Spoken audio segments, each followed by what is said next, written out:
matanda. Aiwa. Yes, matanda. Kanjani? Kuti kuchikitika mdani? Eh? Chichikuitika. Babi. Hausiko chimapinda. Ona sewe. Ndakawazuro shoko chinzi. Imbe dzako dzirapa nedzamatanda. Iyo sona namatama. Matanda. Aiwa. Chichikuitika mdani? Ndakanzwa zuro tokasvika. Sana. Ndakanzwa tokasvika ndati no, rekedza ndimhoriso usawira wangu. Sezvo ndine landlord pano, wanotozva kuti landlord wauya. Handiti ndongozonzi landlord wabuda wasina mhoriso matanda azvinyatsoita zvakanaka. No man.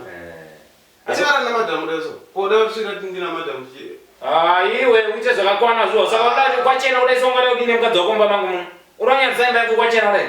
Kana vana vachihwa vese vachihwa kuti ndara iri kutobhadhara mari yekuti ndiite zviro ndinoda paimba yako. But unenge auwa namadamu wako kwachena udaiso. Iwe kana kwaidza kwaedza. Handiti. Muno mumba mangu ndosaka ndine maspare key ekuzva kuti muno mumba mangu. Ndofanira kusvika ndichifunga kupinda muno ndopinda izvozvi. Aiwa mdara. Asi makanaka zvo. Wardrobe wakatenga rini? Ndara. Unotaura wakatenga wardrobe unofanira Hausiko chimopinda. Izvo zitaisa nendisiku nambo ndinombofara namadhamu. Haufari makuseni mani, unofara namadhamu makuseni. Udze mukadzi wako. Madhamu, Iwe madhamu. Udze mukadzi wako kana achiwacha zvinhu zvokushandisa zvomukatika.